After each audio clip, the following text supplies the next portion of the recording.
The city's winter air carried a sharp bite that seeped through even the thickest coats, curling into the lungs and leaving a crisp ache behind.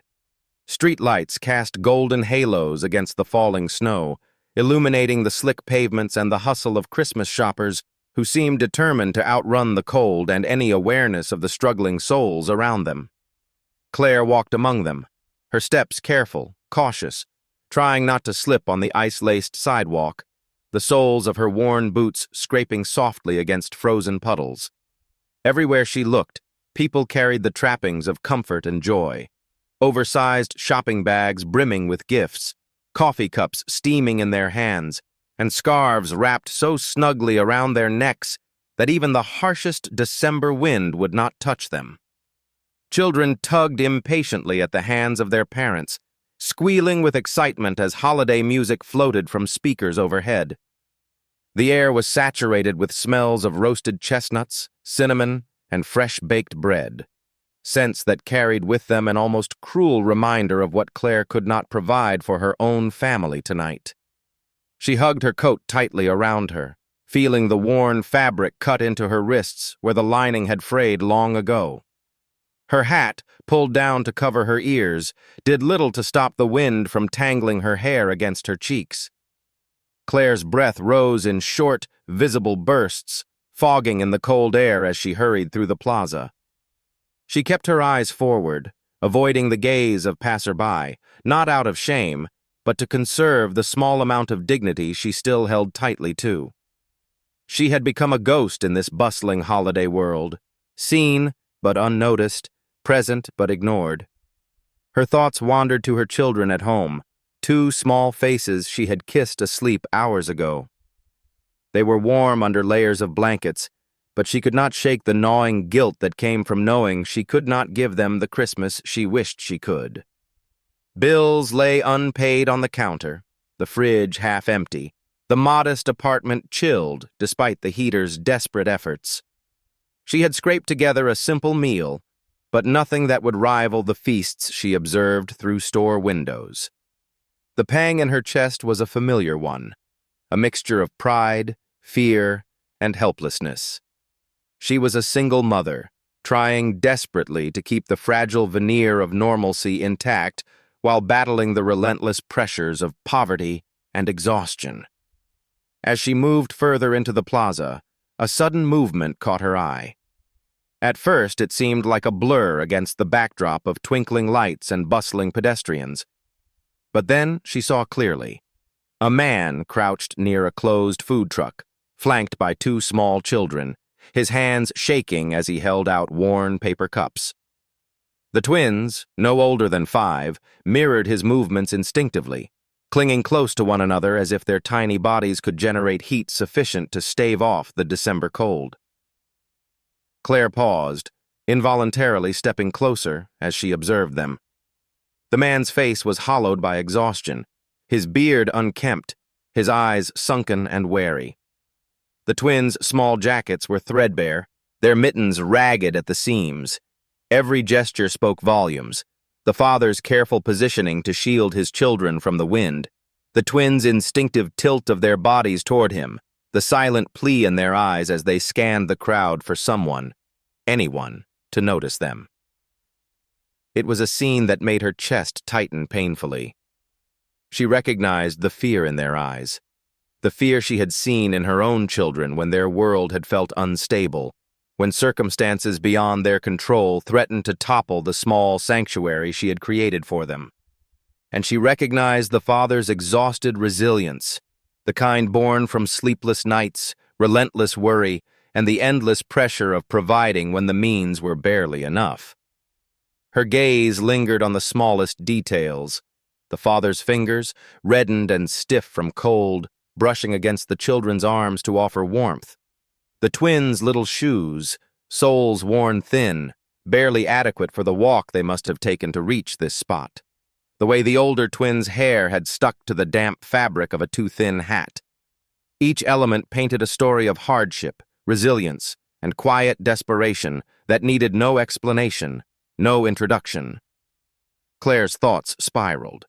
She could see herself in them, Some version of herself years ago, before life had thrown its relentless blows, before she had learned the harsh lessons of pride and survival. She had been alone, worried, afraid, and yet determined not to break down in front of those who might judge her. She remembered nights spent pacing the tiny living room, trying to calm crying children with nothing more than whispered reassurances and the thin comfort of presence. The twins reminded her painfully of the fragility of childhood, of how easily innocence could be overshadowed by circumstances beyond comprehension. A gust of wind carried the smell of fresh-baked bread from the bakery a few steps away. Claire inhaled sharply, the scent a cruel reminder of abundance she could not provide. She closed her eyes briefly, imagining her children tucked in warmth at home, the twins' bellies grumbling in stark contrast to the rich aromas surrounding them. She felt tears prick at her eyes but blinked them away. There was no room for public displays, no comfort in sentimentality. Yet, deep in her chest, a pang of empathy coiled tightly, urging her to linger, to watch, to recognize their suffering fully. She observed the father whispering softly to the twins, his voice a quiet murmur, filled with tenderness, yet edged with exhaustion. They tilted their heads, listening with rapt attention, trusting him implicitly despite the harshness of their situation. Every movement carried layers of unspoken communication. A finger guiding a small hand, a coat tugged closer, a glance meant to reassure. Claire felt her heart ache for the silent weight they carried. Then, as if punctuating the stark tableau, the twins fumbled with something, a crumpled note perhaps, or a small drawing.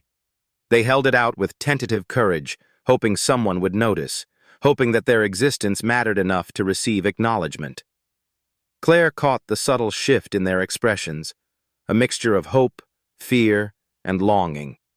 Her own hands twitched inside her gloves, a physical echo of the desire she felt to act, to offer comfort, to extend humanity across the gulf of their need. Around them, the plaza continued its festive chaos.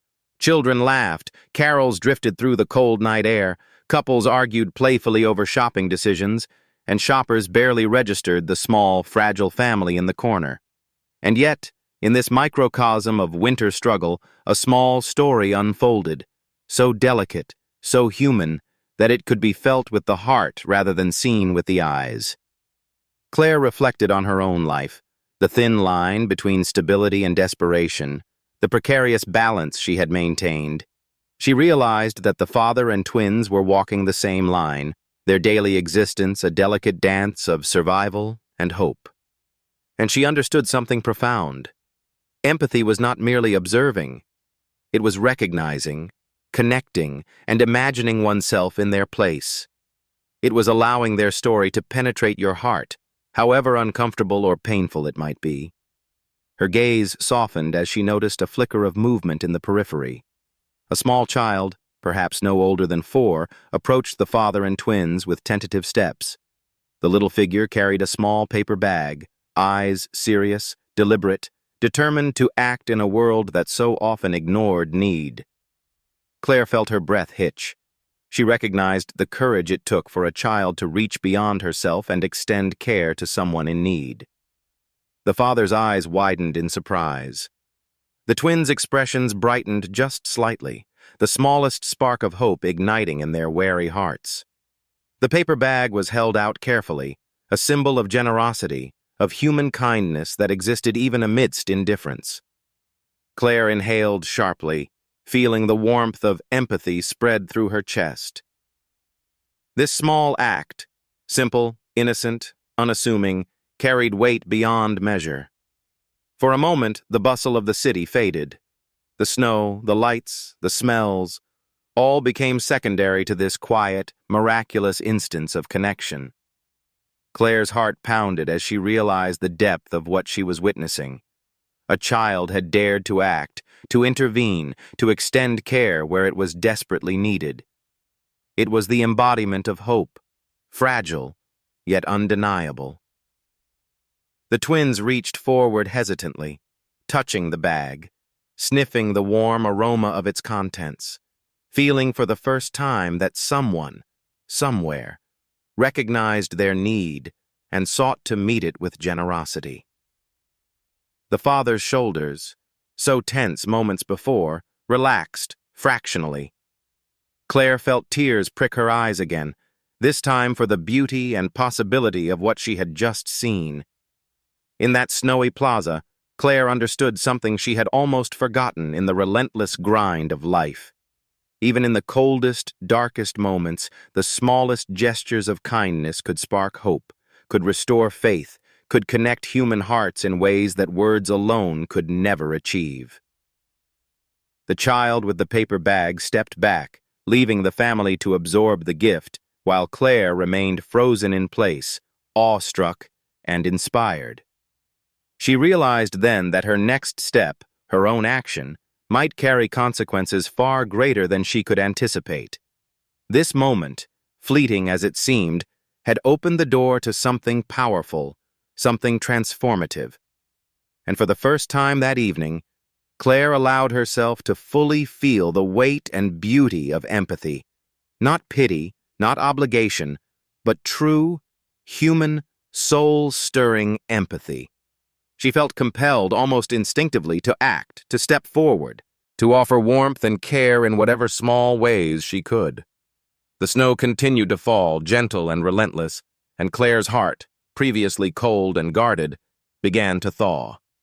The snow had begun to accumulate more steadily now, settling in soft, white layers on the city streets, on the edges of the bus stop benches, and on the shoulders of the hurried passers-by. Claire's eyes stayed locked on the small tableau in the corner. A father and his twins, hunched against the wind, the children's mittens barely enough to shield them from the icy air. Every breath they drew was visible, a small fog that dissolved quickly into the cold night. Her heart ached as she watched them, thinking of her own children tucked safely in blankets at home, oblivious to the perilous reality of life for those less fortunate. Then, from across the square, a tiny figure emerged through the snowfall. A little girl, no older than 4, walked carefully, almost ceremoniously, as though each step had been rehearsed for this precise moment. Her burgundy coat, slightly oversized, flapped lightly with each movement, and her gray knitted cap drooped gently over her forehead. In her mittened hands, she carried a small paper bag, crumpled at the edges as if she had already been carrying it for some time. Claire's breath caught in her throat. There was something immediately arresting about the child's deliberate approach, a quiet confidence mingled with innocence, a bravery far beyond her years. The little girl stopped directly in front of the father and twins, her solemn brown eyes scanning the small family with careful attention. She did not speak immediately. She merely studied them, tilting her head slightly, the paper bag held forward as a gesture of unspoken intent. "Are you hungry?" the child asked finally, her voice small but clear, ringing with unexpected authority amidst the bustle and chaos of the city. The father's eyes widened.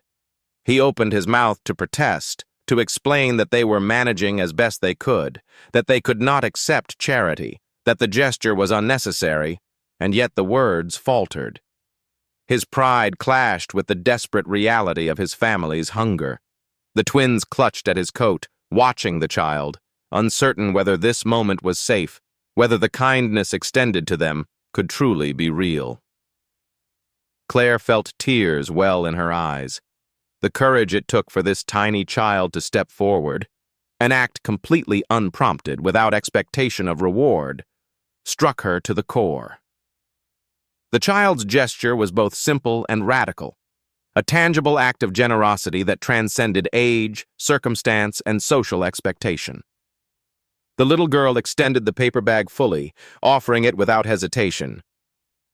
"Daddy bought me cookies," she said softly. "But you look hungry." The father's lips parted, and he shook his head quickly. "Oh, honey, we can't," he began, but the child's unwavering gaze halted him. There was no hesitation, no doubt in her eyes. It was an insistence rooted in compassion, a clarity of purpose that could not be argued with. Claire could see the twins inch closer, drawn to the warmth and light the child radiated. Even through the cold, there was a shimmer of something magical in the air, almost as if the snowfall itself had paused to witness the quiet miracle unfolding. The paper bag tilted slightly in the child's hands, revealing its contents. A few simple cookies, still warm, their sugary aroma carrying a small but profound promise of comfort. "Please," the child said simply. "You need them more than I do." It was in that moment that Claire understood the raw truth of the scene. Kindness, when offered without expectation, could be transformative. The father's eyes glistened, betraying emotions he had fought to suppress. Relief, gratitude, and disbelief all mingled in his gaze.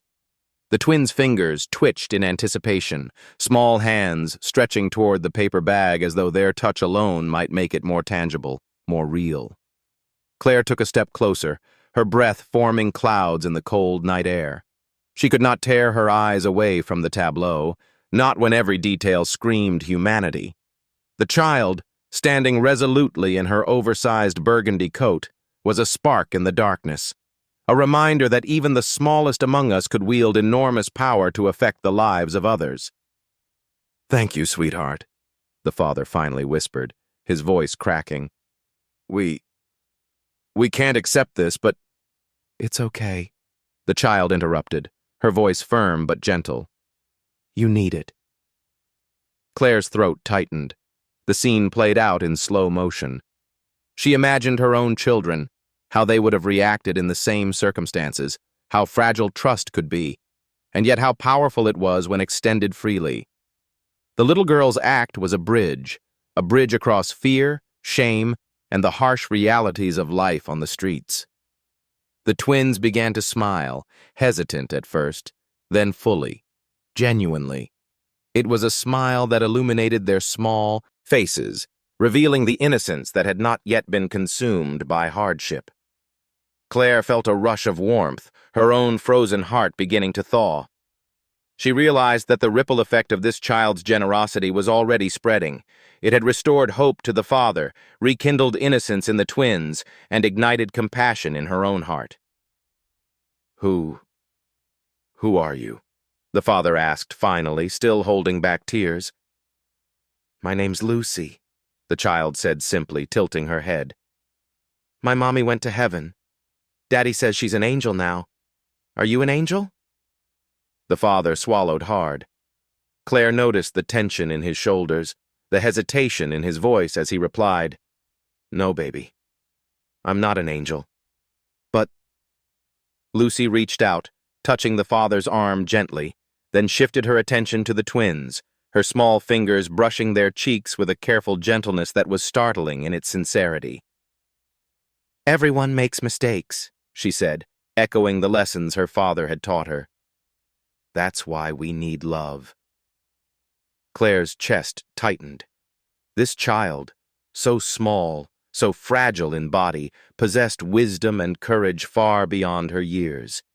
She had, in a few moments, pierced through layers of fear, pride, and hardship to touch something profoundly human. Lucy's father, finally stepping forward from the shadows, introduced himself. "I'm Daniel Hayes," he said softly, his eyes reflecting both grief and gratitude. I'm sorry you got involved. My daughter, she has a way of noticing who needs help." Claire observed the quiet dignity in Daniel's posture, the subtle humility in his voice. He did not attempt to reclaim authority over the moment. He allowed his daughter's initiative to take the lead, acknowledging the extraordinary act of kindness she had offered. Margaret, Claire, felt a shift inside her. The emotional walls she had carefully constructed over years of struggle began to crumble, replaced by a powerful impulse to act. She realized that the moment was no longer about observation. It was about engagement. Her choice to respond could change the course of lives in a single evening. Lucy continued to smile, tilting her head as she waited for the response that would determine the family's next steps. There was no impatience in her posture, no expectation of reward, only pure, unwavering generosity. Claire finally stepped forward, offering a gentle smile. I can help, she said softly, her voice trembling slightly from the cold and the intensity of the moment. I have a warm place. Some food. You can come with me tonight. Daniel's eyes widened in disbelief. You really mean it? He asked. Yes, Claire replied, nodding. It's not much, but it's something. Just enough to get through tonight. The twins' eyes shone, the small sparks of hope growing brighter with each passing second. They exchanged glances, unsure if the offer was real, if they were allowed to trust this stranger who had appeared in their frozen world. Slowly, almost cautiously, they moved closer, the warmth radiating from Claire becoming a tangible comfort. Lucy reached out, placing a small hand on Margaret's sleeve. See? She whispered to the twins. It's okay. She wants to help. Claire felt tears spill over, her own exhaustion and fear mingling with the overwhelming sense of possibility. The city's cold, indifferent streets faded away. In that moment, it was only the four of them. The father, the twins, the small child who had sparked change, and herself. A fragile, perfect circle of human connection that had the power to transform despair into hope. The warmth of Claire's small apartment seemed almost otherworldly compared to the frozen plaza outside. Snow continued to fall in thick, silent layers, coating the city in a serene white veil. Yet within, tension and uncertainty coexisted with the growing glimmers of hope. The father, Daniel, sat quietly on the worn couch, while his twins, hands still sticky with crumbs from the cookies Lucy had shared, explored cautiously. Claire watched from the kitchen, moving slowly as she prepared a modest meal, aware of every glance, every hesitant gesture, and every pause in the small, fragile rhythm of this new interaction. For a moment, the room seemed suspended in time.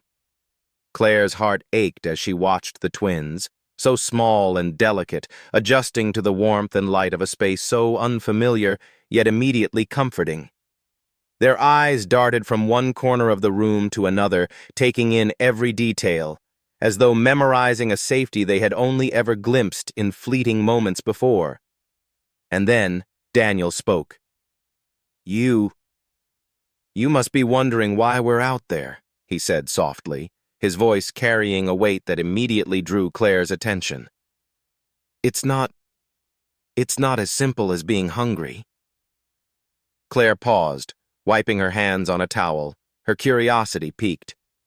She had already suspected layers beneath the surface, the hollow look in Daniel's eyes, the twins' cautious movements, but she did not yet know the depth of their struggle. I was wondering, she admitted, settling into a chair across from him. Daniel inhaled slowly. His hands, rough and calloused from work and life's burdens, rested on his knees as he began to speak. 6 months ago, my wife died in a car accident, he said quietly, voice trembling slightly. Amanda, she was everything. And after she left, everything changed. The house felt empty, the nights unbearable, and the twins, they stopped sleeping properly. I tried to keep everything together, but work, grief, bills, life, it all just collapsed around me. Claire listened intently, her heart tightening. The tragedy was evident in every word, every pause, every sigh. She understood grief, understood how loss could fracture lives, and she felt an overwhelming empathy for this man who had been doing his best, yet was still losing the fight against circumstance. They were scared, he continued, glancing at his children who were now huddled together on the small couch. They didn't understand why Mommy wasn't there anymore, and I didn't know how to explain it in a way that would make sense. Nights turned into weeks of wandering the city just trying to keep them safe, trying to find shelter, food, something, anything. Pride. My pride stopped me from asking for help sooner. Claire's throat constricted. The narrative was not one of negligence or failure. It was a story of survival in the face of unrelenting tragedy. She recognized the struggle, the weight of responsibility, the gnawing pressure of being the sole guardian while trying to keep hope alive. And then, she noticed a subtle shift in Daniel's demeanor, a mix of shame, hope, and hesitance, as if he were testing her capacity for understanding before laying bare the entire truth. "They begged," Daniel continued, voice barely above a whisper. "The twins, my children, they begged for food. Christmas Eve, out there, in the cold, hoping someone would notice. Hoping someone would care." He swallowed hard, pain etched into every line of his face. "I never thought I'd be in that position, Claire. I always thought I could handle it, but I couldn't. Not alone." Claire felt tears blur her vision, her hands gripping the arms of her chair. She had witnessed poverty, hardship, and struggle in many forms, but the combination of grief, desperation, and love she saw in Daniel was overwhelming. The twist in their story, the revelation behind their Christmas Eve plight, was not one of laziness or poor choices. It was a story of extraordinary circumstance, compounded loss, and the cruel unpredictability of life. Lucy, small and observant as ever, climbed onto the couch beside her father, resting her head against his shoulder. Her innocence contrasted sharply with the weight of the narrative, a symbol of hope amidst despair. "Daddy," she whispered softly, "maybe we can still have Christmas. Maybe someone will help us." Daniel looked down at her, eyes glistening. "Lucy, you're always hopeful," he murmured. Even when I feel like giving up, you remind me there's still good in the world." Claire exhaled slowly, feeling the magnitude of the moment. The father's despair, the twins' vulnerability, and the child's unwavering optimism created a tension in the room that was almost tangible. And then it happened, a quiet, profound turning point. I can help," Claire said softly, her voice breaking slightly under the weight of emotion. "You don't have to do this alone anymore. Tonight you can come with me. You can eat, be warm, and rest." Daniel blinked, disbelief flashing across his features. "You really mean that?" he asked, voice shaky. "Yes," Claire replied, nodding firmly. I can't ignore what I've seen. You don't have to explain everything right now, just come. Let tonight be a start." The twins, initially hesitant, edged closer to their father, their eyes wide with both fear and tentative hope. The small gestures, the twitch of fingers, the slight tilt of heads, communicated volumes. They wanted to trust, but trust had been fragile in their lives. Claire could see it in every careful motion, every small intake of breath, the way they clung to one another for warmth and reassurance. Lucy, sensing the shift, took a decisive step forward. "See? It's okay, Daddy," she said. "She wants to help us." Daniel exhaled, releasing the tension he had carried for months. He looked at Claire with gratitude, humility, and cautious relief. "Thank you," he whispered. I don't know what to say. You've already done more than I ever could have hoped for." The small revelation, the truth behind their struggle, had transformed the entire dynamic. Claire now understood the complexity of their reality. Grief, loss, pride, and desperation intertwined to create a situation that no one could have predicted. And yet the kindness extended to them, sparked by Lucy's initiative and bolstered by Claire's willingness to act, created the turning point. The despair that had seemed insurmountable was now met with concrete, immediate hope. Claire guided them gently, offering warmth, space, and understanding. The twins relaxed slightly, still cautious but visibly relieved. Daniel's shoulders, once hunched in tension, began to lower, the lines of fear and exhaustion softening. And in that quiet, snow-draped evening, a fragile but undeniable shift occurred. A moment when despair was met with hope, and hearts, once guarded and broken, began to open. The apartment, modest but warm, became a sanctuary. The small gestures, offering blankets, preparing a simple meal, listening without judgment, began to bridge the gap between isolation and connection. Claire observed the twins exploring the space, their cautious smiles slowly growing wider, their laughter beginning to fill the corners. Daniel, while still burdened by grief, seemed lighter, buoyed by the knowledge that they were no longer facing the night alone. This was the pivotal twist, the moment when the true reason for their Christmas Eve struggle was revealed, and at the same time, the path forward became clear. The struggle was no longer anonymous or unnoticed. It had been acknowledged, validated, and met with tangible kindness. Claire realized the power of this moment. The father and twins had been pushed to the edge by circumstances beyond their control. Their pride and fear had kept them from seeking help. And yet a small act of courage from a child, combined with a willingness to step in, had catalyzed a profound transformation. Lucy, ever perceptive, climbed onto Claire's lap and whispered, "You'll stay with us tonight, right?" "Yes," Claire said, holding her close. "Tonight, and as long as you need me." Daniel nodded, tears brimming in his eyes. "You've given us more than warmth tonight," he said softly. "You've given us hope." And in that quiet, intimate moment, surrounded by the soft glow of lamps, the faint aroma of cookies, and the sound of snow gently tapping against the window, a new beginning emerged, a turning point that promised more than temporary relief. It was the start of a transformation, the foundation of trust, and the opening of hearts long closed to the possibility of human kindness. The soft patter of snow against the windows created a delicate rhythm in the room, each flake catching the light of the apartment's modest lamps, turning the cold winter night outside into a shimmering cascade of white.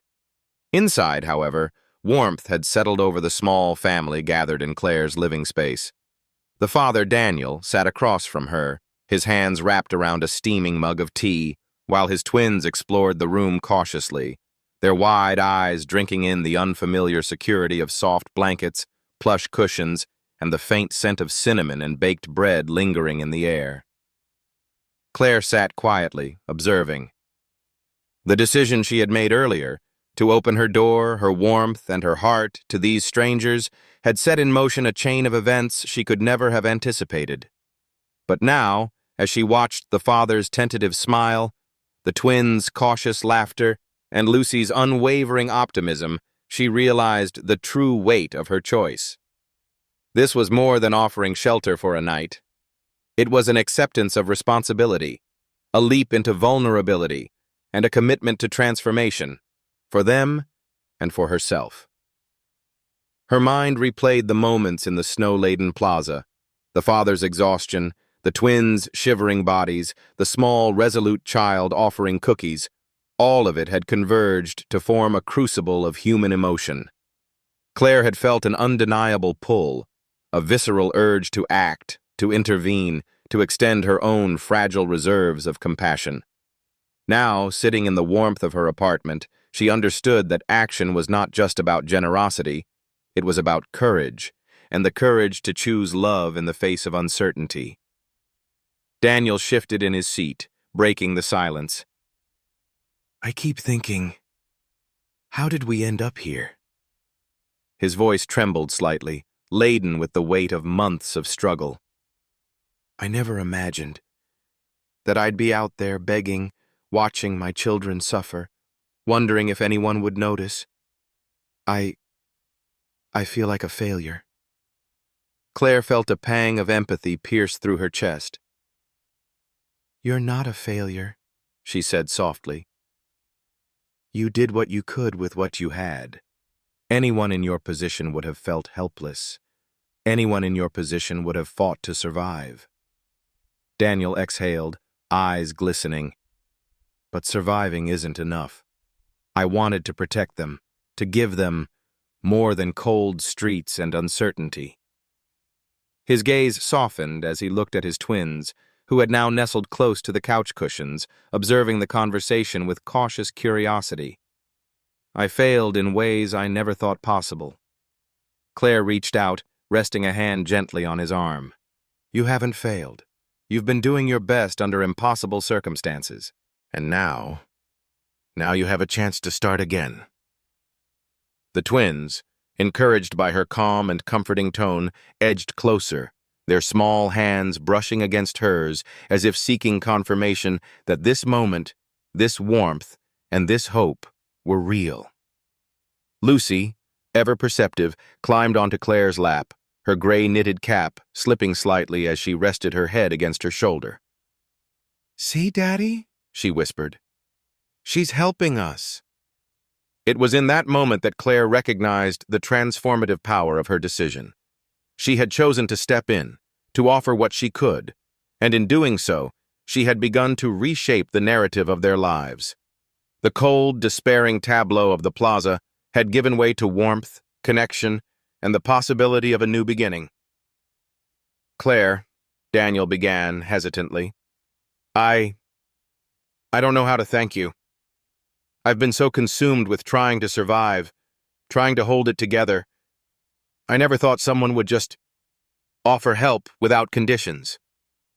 Claire shook her head, a small, determined smile playing at her lips. "It's not about thanks. It's about recognizing humanity. You, your children, they deserved to be seen, to be cared for. And sometimes, the smallest gestures can make the biggest difference." The twins, emboldened by the conversation, began to explore more freely. One of them picked up a stray ornament from a nearby table, holding it delicately and examining it with curiosity. Claire smiled, realizing that the children were beginning to trust, beginning to believe that safety, warmth, and care could exist outside the cold streets. Lucy tugged at Claire's sleeve, her brown eyes wide with innocent expectation. Can we stay?" she asked softly, voice trembling slightly with hope. "Yes," Claire said firmly, drawing her into a gentle embrace. "You can stay. Tonight. And as long as you need." The words hung in the room, a quiet but profound affirmation of connection and commitment. Daniel's shoulders relaxed, the tension of months of grief and struggle slowly melting away. The twins smiled tentatively, the fragile beginnings of joy lighting their faces.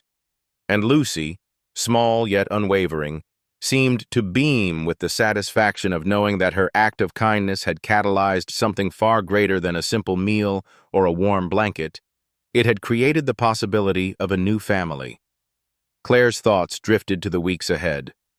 There would be challenges, of course, bureaucratic hurdles, financial strain, emotional turbulence, but she also felt an unexpected surge of confidence.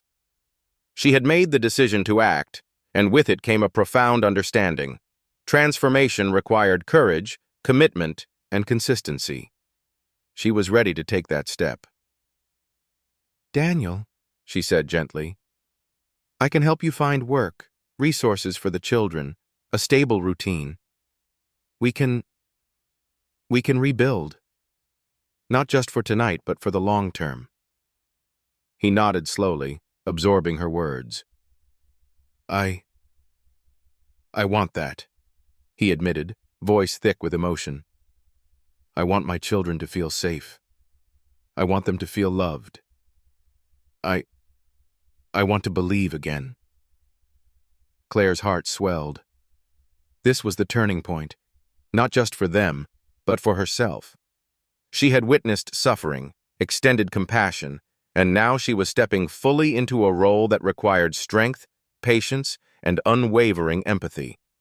It was a risk, yes, but one that promised profound reward, the chance to change lives, to mend hearts, and to create a space where love could flourish.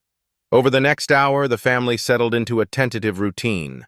Claire prepared a simple meal, the scent of warm bread and stew filling the apartment. The twins helped in small ways, their cautious involvement signaling the first signs of trust. Daniel observed, offering quiet guidance and gratitude, occasionally breaking into soft laughter at the twins' playful antics. Lucy, ever vigilant, ensured that everyone felt included, her small presence acting as both anchor and catalyst for the fragile bonds forming in the room. As the evening deepened, Claire found herself reflecting on the journey that had led her here. The father's honesty, the children's vulnerability, and the child's courage in extending kindness had converged to create a moment of profound human connection. And now, by choosing to step in, she was actively participating in a transformation that extended beyond the warmth of a single night. "Claire," Daniel said softly, breaking her reverie, "I don't know how we can ever repay you." She smiled gently, placing a hand over his. "You don't need to. The repayment is seeing your children safe, happy, and loved. That is enough." The twins snuggled closer, Lucy resting her head against Claire's shoulder, and Daniel's hand found hers in quiet acknowledgement. In that room, filled with the gentle glow of lamplight and the soft hum of winter outside, a new beginning had taken root. A beginning founded on trust, empathy, and the courage to act when it mattered most. Claire knew the road ahead would not be easy. There would be setbacks, tears, and moments of doubt. But she also knew something far more powerful: the decision to step in, to offer warmth and love in a world that often overlooked need, was the first step toward transformation. And in that moment, as the snow continued to fall gently outside, she felt the unmistakable stirrings of hope, a promise that even in the darkest winters, the human heart could find light. The soft glow of the living room cast a golden hue across the modest apartment, illuminating the small family gathered together. Outside, snow continued to drift down in gentle layers, carpeting the city in quiet white. Inside, however, warmth and laughter had replaced the chill and uncertainty of the streets. Claire watched as Daniel, the twins, and Lucy navigated the new rhythms of life, their faces alight with the fragile beginnings of joy and security. For the first time in months, perhaps years, the small family felt a sense of completeness. The earlier struggles, the cold bus stops, the empty cupboards, the anxious nights, had not disappeared entirely, but they were softened by the undeniable presence of care, trust, and human connection. Claire, who had been an observer in the lives of strangers just days ago, had now become an essential part of this unfolding story. Lucy, perched on the edge of Claire's lap, gazed up with wide brown eyes, still carrying the quiet wisdom and courage that had sparked the first act of kindness. "Are you staying forever?" she asked, her small voice tentative but hopeful. Claire glanced at Daniel, who offered a gentle nod, his eyes brimming with gratitude and relief. She then looked back at Lucy, taking a deep breath. "If you'll have me," she said softly, "I'd like to stay. A long time." Lucy's face lit up with a radiant smile.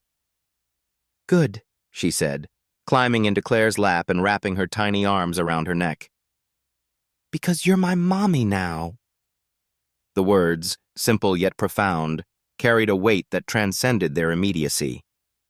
Claire felt her chest swell with a mixture of love, awe, and an almost overwhelming sense of responsibility.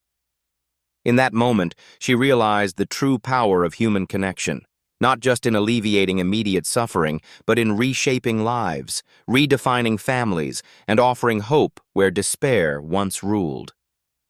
Daniel reached over, placing a hand gently on Claire's shoulder.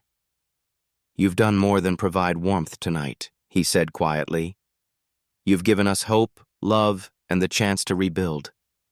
Amanda always said kindness recognizes kindness. And now, thanks to you and Lucy, we can believe in that again. The twins, once shy and tentative, now moved freely around the room. They laughed softly, exploring the apartment with the careful curiosity of children discovering safety for the first time. Every smile, every small gesture of trust was a testament to the profound impact of compassion. Claire felt tears sting her eyes, a mixture of relief and joy washing over her. She thought back to the moments on the snowy plaza, the desperation in Daniel's eyes, the vulnerability of the twins, and the courage of little Lucy, whose simple act of offering cookies had catalyzed a transformation none of them could have foreseen. It was a reminder of how even the smallest gestures, when delivered with sincerity, could ripple outward to create profound change. Claire moved to the kitchen, preparing a modest meal for the family. The aroma of warm stew and freshly baked bread filled the apartment, mingling with the subtle scent of pine from a small Christmas tree in the corner. The twins helped in small, eager ways, their movements tentative but filled with excitement. Lucy hovered nearby, her eyes shining as she watched the scene unfold, understanding instinctively that the warmth of food, the comfort of a safe space, and the presence of a caring adult could be as sustaining as anything else in the world. As they sat down to eat, conversation flowed easily. Daniel shared stories of his late wife, Amanda, recounting her humor, kindness, and resilience. The twins listened intently, absorbing fragments of the past while finding comfort in the stability of the present. Claire spoke gently, sharing her own experiences, her struggles as a single mother, and the lessons she had learned about courage, perseverance, and the quiet power of empathy. The meal was simple, but it was rich with more than sustenance. It was infused with gratitude, love, and the tangible sense of belonging. Each bite, each laugh, and each shared glance reinforced the bonds forming between them. Claire felt a profound sense of fulfillment, realizing that the act of stepping in, of choosing to extend herself fully, had created a foundation upon which a new family could flourish. After dinner, Claire and Daniel worked together to help the twins prepare for bed. They bathed, changed into pajamas, and listened to bedtime stories, a ritual that became sacred, offering security and comfort after months of uncertainty. Lucy insisted on reading alongside Claire, her small fingers clutching the pages as she followed along, occasionally looking up with sparkling eyes to share observations or ask questions. As the night deepened, Claire tucked the children in, her hands smoothing blankets and brushing hair from foreheads. She whispered reassurances, small affirmations of love and safety, knowing that these gestures, simple as they seemed, carried profound weight. The twins drifted off to sleep, their breaths even and peaceful for the first time in weeks, perhaps months. Lucy, still snug in Claire's lap, rested her head against her chest, murmuring softly, "Thank you for staying, Mommy." Claire held her close, feeling a warmth that went far beyond the physical. It was the warmth of belonging, of acceptance, and of love freely given and received. She thought about the journey that had brought them here, the despair, the chance encounter in the snow, the acts of courage and generosity that had cascaded into this moment. And she realized something essential. Family is not solely defined by blood, but by the consistent, compassionate choices we make for one another. Daniel joined them in the quiet room, sitting beside Claire and placing a hand gently over hers. "You've given us more than I can ever repay," he said softly. "You've given us the chance to believe in goodness again. You've given us a family." Claire smiled, tears streaming silently down her face. "No," she replied gently. "You've given me a family too. You've reminded me that hope can exist even in the darkest times, and that love can be found in the most unexpected places." The snow continued to fall outside, a soft blanket over the city, but inside, the apartment glowed with life, warmth, and laughter. Claire, Daniel, Lucy, and the twins sat together, a family forged not by circumstance but by compassion, courage, and the willingness to act when it mattered most.